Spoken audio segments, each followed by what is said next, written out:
It is no secret that the map of Red Dead Redemption 2 is huge, and it is no secret that the map of Red Dead Redemption 2 is beautiful. So, naturally, with a map as big and as diverse and beautiful and all those adjectives as nice as Red Dead Redemption 2's, there should definitely be a large amount of towns, cities, and settlements, which, thankfully, there is. And thankfully, most of them are pretty good. So, this ranking is going to be a full list of all the towns slash settlements slash cities slash whatever you want to call it in Red Dead Redemption 2 and Red Dead Online. I'm Luke, and welcome to the video. So, the way we're going to be ranking these is basically just based off of everything, to be honest. It's going to be based on what it looks like, where it is, what it has, what it's close to, what it's not close to. The one thing that probably will not be taken into account is relations it has with the story, because when it comes to the story, you spend much more times with some cities and towns than you do with others, and that can create some biases towards more towns where you'll favor one you spent more time in over one you didn't. So this is going to try and get rid of all those story biases, and we probably won't bring up the story too much here. Also, in the future, I plan to do one of these with one or two or maybe three more of my friends, so we can get some debates flowing and have even more discussion about the best towns. So, without any more delay, we're just going to jump right into this. So, my number 12 spot, to probably no one's surprise, is Lagras. Lagras, whatever the heck you want to call this French town, if you can even call it a town. In most people's lists, this is probably going to be the bottom, or at max, one or two places from the bottom.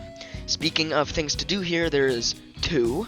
One, there's a fast travel post, woohoo, every single place in the game has that. And two, there's the bait shop, which the bait shop is unique, as it's the only one in the whole game, and it's here. But the issue is, at least in online, which is what most of this list is centered around, you can just get all of these things from the catalog.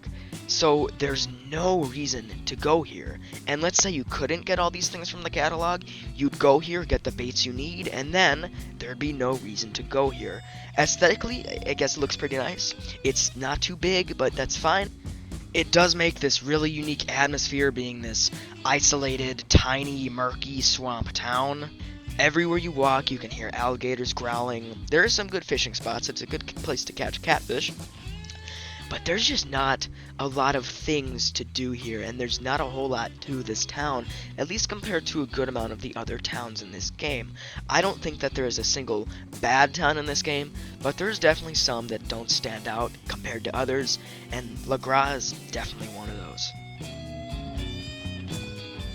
So, next up, number 11, I put Thieves Landing, and I don't think a lot of people actually consider Thieves Landing a town, and I can see why. There's not a lot of things to do there, but at the same time, why would they consider Lagras a town?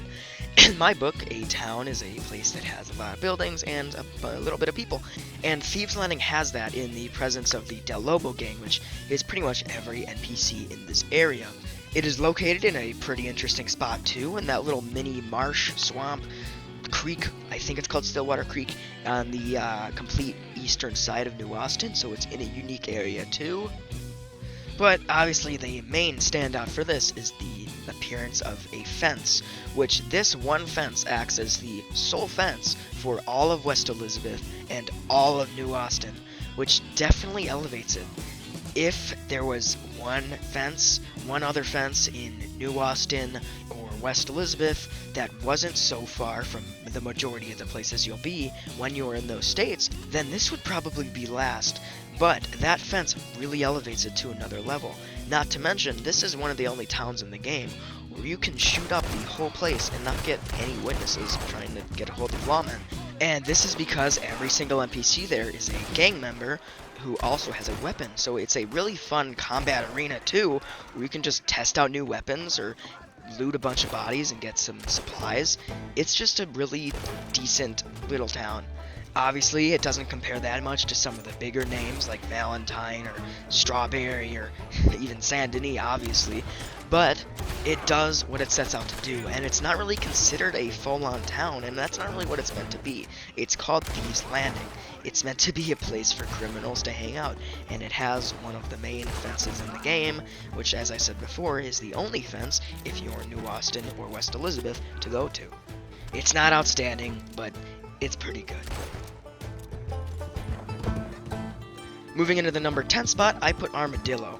Obviously, this is your stereotypical spaghetti western town. You have that hallway of buildings all lining that center street, where you can have your cowboy duels straight out of old western movies. However, when it comes to things that you can do here and things you can access here, that is where it takes itself and jumps off of a cliff. Because the only things you have here are a general store, a saloon, and a post office, which it is missing one of the most essential things, I think, for a town, especially for anyone playing Red Dead Online starting out, a butcher, and also a gunsmith. Now, it does have a reason for this, which you can see by this dude right here. It has a plague going around, which is very unique, so you gotta warrant it and give it some justice for that. Location-wise, it is smacked right in the middle of New Austin.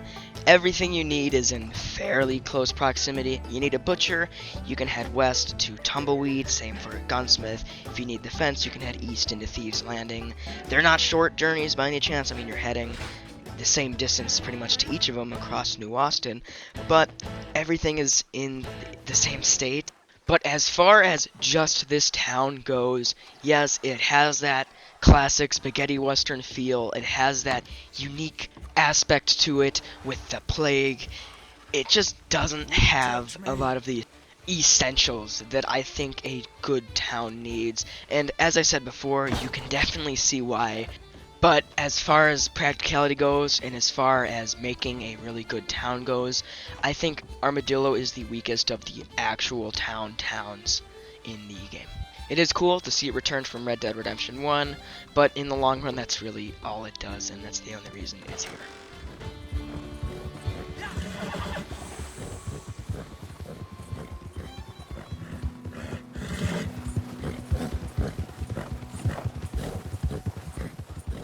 Now, at number 9, you can call me crazy for this, I put Coulter.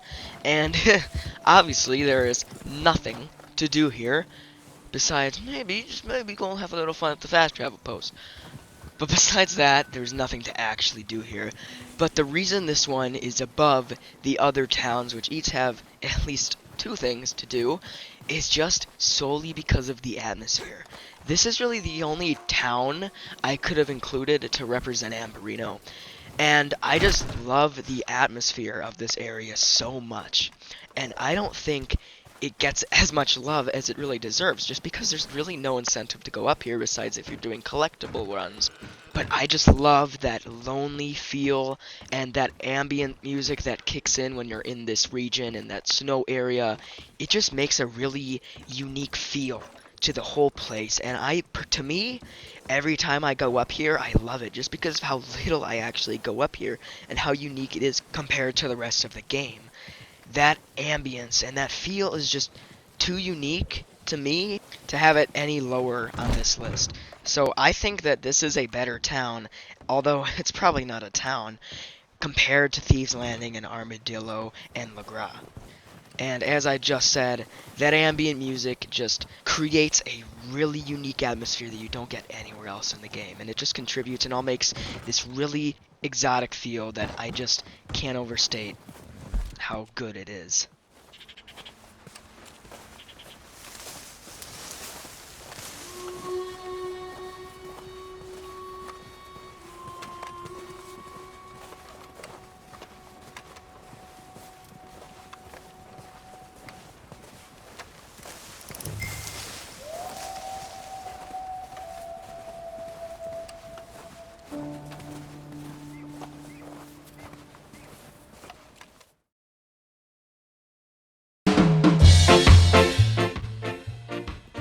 Coming up next, we have Van Horn Trading Post.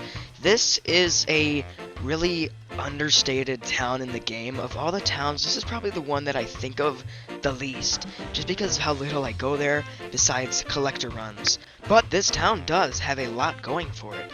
You have a fence, which acts as the main fence for that whole northeastern section of the map. You also have a saloon and a post office, which are both always good to have. And as you can see me doing here, this is another one of those towns where you can shoot up the whole place, test your weapons, have fights with NPCs, and it's pretty hard to get the lawmen out of here. And this is because, once again, basically every NPC fights for themselves and has their own weapons, and not a lot of them are going to be witnesses, and the few that are, you could easily take care of. I think where this town really sinks, though, is the lack, once again, of a butcher, especially because the region you are in here, both Van Horn and Ansberg, are in some of the best hunting places in all of Red Dead 2, and there's no butcher for a very long distance away. It's closer to one than Ansberg is. The closest one is probably Rhodes or Saint Denis, but that is still a pretty long journey just for a butcher. This town is fun, though. It is fun to go to, and it is fun to bully NPCs, because you will always get in a fight with an NPC. Always. Every NPC here is having their worst day of their life, and the last thing they want is to even just be shoved a little bit by some random dude running in. So it is easy, and it is fun to have fights here. Also, Lighthouse pretty cool.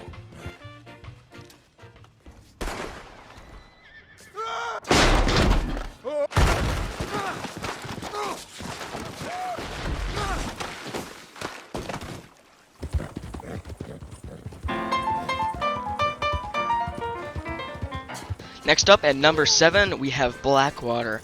This is probably also a surprise to a lot of people, and I can see why. This is a town that I really want to like, and I do like it, but it's just nothing too special to me. It's just boring, I guess. Of course, it has literally everything you will ever need except a fence and a gunsmith, which the gunsmith is a very large problem, at least in this area, because your closest options are all the way up in Valentine, or traveling through the whole state of New Austin to reach Tumbleweed. As far as the town itself, it's located in the Great Plains. I think that probably is one of the reasons I just think it's boring, because you're in this really dry region with all the yellow grass, and there's just nothing too crazy. The town itself, though, is one of the, I think it is the second most built up settlement in the game. It has a nice saloon, as you can see here. I don't know why I don't really like this one as I want to like it. It's just boring, and I don't know why. Obviously, you can tell I can't really put it into words why I don't like this one. It has everything you need. The town itself looks pretty cool. It has that town hall or the courthouse or whatever that main clock building is that kind of identifies all of Blackwater. It's just not for me, and as I keep saying, I don't know why. But it does have one of the only photo studios and tailors in the game, which in online, the tailor doesn't really do anything. It doesn't do anything. In story mode, you can get higher quality clothes at the tailor, but in online, general stores and tailors just give the exact same clothes, so that doesn't really do anything for online. The photo studio is a nice touch, though, because the only other one is in Saint Denis. To me, though, this is just an average town. It's obviously better than everything else that's been mentioned up to this point, but for me at least, I don't think it needs to be any higher up on this list. Next up at number 6, we have Rhodes. This town really has everything you need. It doesn't have a photo studio or a tailor, but you never really need those at a town. You have a butcher, you have a gunsmith, you have a general store, you have a post office. A tiny bit north, there's a fence, and I'm pretty sure that area is still considered Rhodes. And the one thing that's not directly in the town is a stable, but one is less than a 2-minute horse ride away up north by the border of Lemoyne and New Hanover. Looks-wise, this is probably one of the most iconic towns. There's that red dirt that is everywhere in the town. There's that one statue. There's the yellow post office / train station, the water tower. Everything in this town is just full of personality. I really don't have too much complaints at all about this town. And I think this is the point in the list where every town is really good. This is where we're getting into those 8s out of 10s, the 9s out of 10s, the 10s out of 10s. Not to mention, in my opinion, the saloon at Rhodes, the Rhodes Parlor House, is one of my favorite ones in the game. Obviously, I don't think it's as good as the iconic Valentine saloon, but this saloon, like the rest of the town, just has its own personality, and everywhere in the town has that really unique personality. Now, at number 5, we have Ansberg, or Ansberg, whatever you want to call it. This is another pick that a lot of people are probably going to be asking, why the heck is this starting off the top 5? And once again, I can definitely see why. The only things here are a gunsmith and a post office. But, once again, kind of like Coulter, to me the look of the town and the atmosphere of the town is enough to elevate it a little more than it would usually be. It's unique in a couple of ways. First off, the railroad runs straight through the middle of the town. You have that mining building going over that main street, and all these little houses here are built on the side of this hill. Also, around the place you can find polluted waters, and if you try to fish there, you'll get some mangy, polluted fish, which you can't keep, which is a nice touch. Also, another large part is the full mine system, which you can find towards the west of the town. And another one of the main contributors to this being one of the best towns, in my opinion, in the game, is how underrated it is and how undervisited it is. Barely anyone even knows what this town is, especially if they're starting off, because like a lot of the other places, there's no reason to go here. I think this town would be higher up on the list if it had a butcher, because this is in an even better hunting spot than Van Horn. There's cougars, there's bears, there's elk. A lot of these exotic animals that can get you a lot of money are slapped all over this northern side of Roanoke Ridge, but there's just no butcher to bring them to, and the closest one is either Valentine or Rhodes or Santony, which at this point are upwards of 10-minute horse rides away. But another reason that I like this town so much is because my friends and I like to do this thing where we get on the train and try to lasso each other off of it. So this is usually the spot we wait for that train to show up. So naturally we get up to kind of stupid antics around the town while we're waiting for that train to show up. So I've spent quite a bit of time here compared to places like Van Horn or Blackwater. On most people's lists, this is probably going to be near the worst side of things, but on mine, I think it's a nice place to start off the top 5.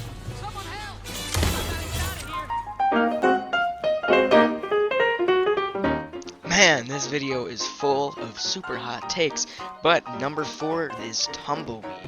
Once again, probably like Ansberg, most people will have this near the worst points of their list, but I really like the desert section in Red Dead 2, because, especially when I got the game, my idea of cowboys in the Wild West was being in a desert with these desert towns, and Armadillo does do that, but there's the plague and there's nothing practical there. Tumbleweed takes that idea and executes it near perfectly, in my opinion. There's a saloon, a general store, a butcher, a gunsmith, a stable a little outside of town. The one thing it's really missing is a post office, which isn't really that far anyway, because the closest post office is Armadillo. Plus, for as much times as you need to stop there, it's not that big of a deal.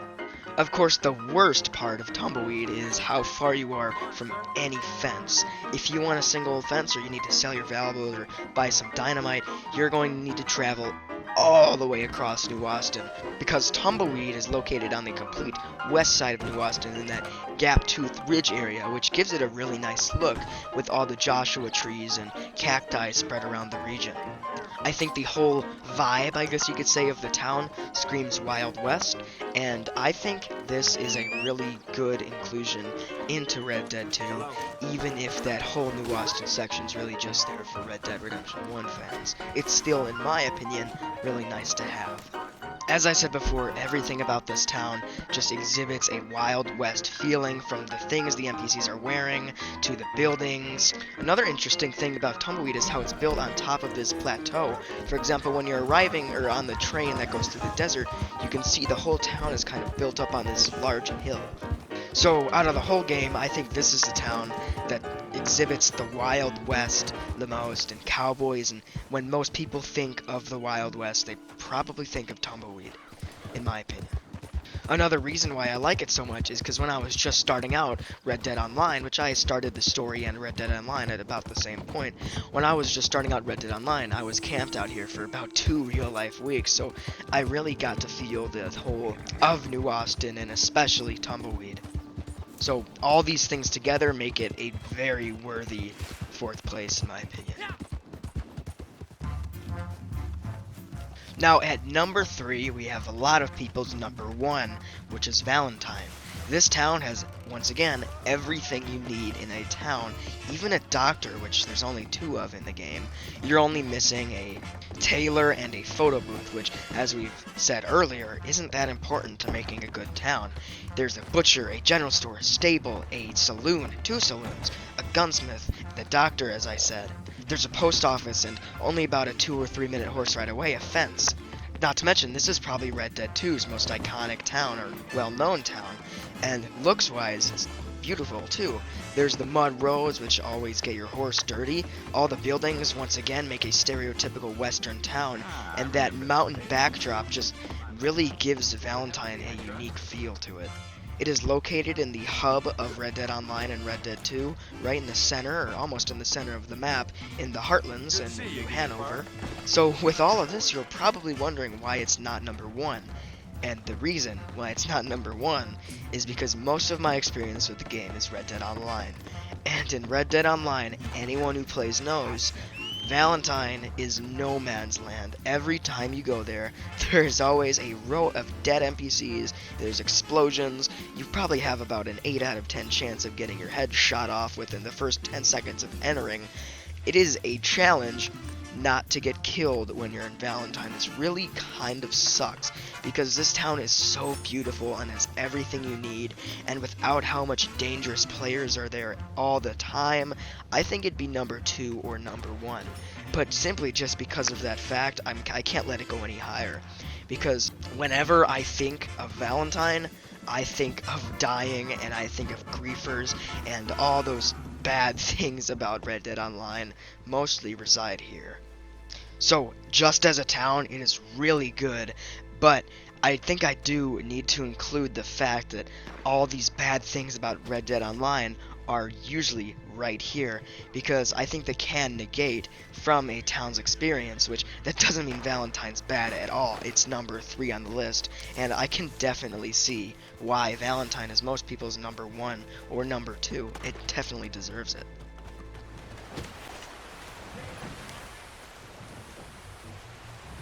Second to first place, we have Strawberry. I really love this town. It is located in Big Valley in West Elizabeth, and just based off of appearance alone, I think that would be enough to run it into the top 5. It is easily one of, if not the most beautiful town in the game, with that stream running through the middle, the little tiny waterfall, surrounded by mountains, based in like real life Yosemite Valley. It is easily the most beautiful town in the game. Not to mention, you have most of the essentials too. There's a general store, a post office, a butcher, and a stable just a little bit outside of town. You have really everything you need besides a gunsmith, or a saloon if you need that. Which obviously those things would be good to have, but a gunsmith isn't too far, the closest one is Valentine, and saloons aren't really necessary anyway. And from my experience, this is the town where it's easiest to find cats, so obviously you need to give it a bonus for that as well. This is a town that I love making a little trip to every time I go there, and it's always worth it, just based off of appearance, and the whole feeling that that whole region gives you. It all just makes one of the best towns in the game, in my opinion. I can't really think of anything truly wrong with Strawberry. But if Strawberry's number 2, what's number 1? Well, I'm sure everyone saw this coming.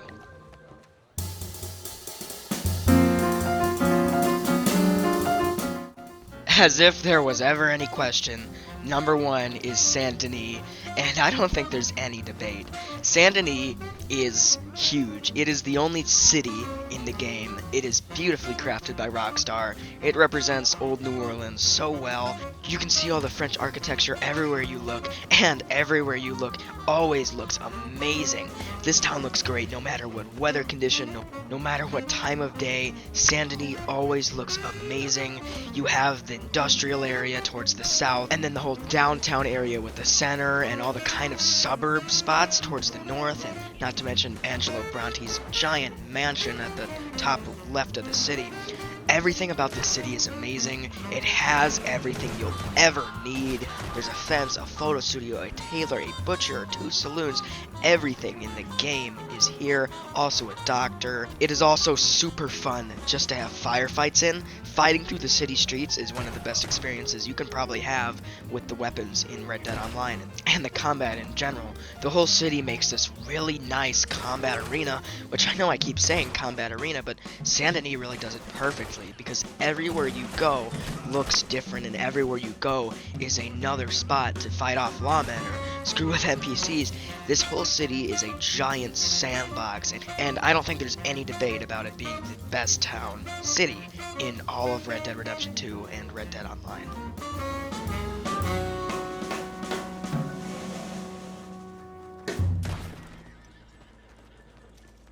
Anyway, with all that being said, I really hope you guys liked the video. This is something new for my channel, kind of commentary videos like this, and I put a lot of effort into this. I really hope you guys liked it, and if you watched all the way through, let me know what you think of it, so maybe I can do more. I'm thinking about doing the individual states. Maybe I can do something like this for GTA 2, or the types of horses, or the types of weapons. There's really no limit to the things you can rank or do videos like this based off of. Remember, in the future, I'll probably do one with my friends. Anyways, thank you so much for watching. It seriously means a whole lot. If you liked the video a lot, consider subscribing. I mean, I'm just a little YouTuber here trying to grow. Any support means the world. Just tell me what you think, and I hope you all have an amazing day, and hopefully I'll see you all in the next one. Bye.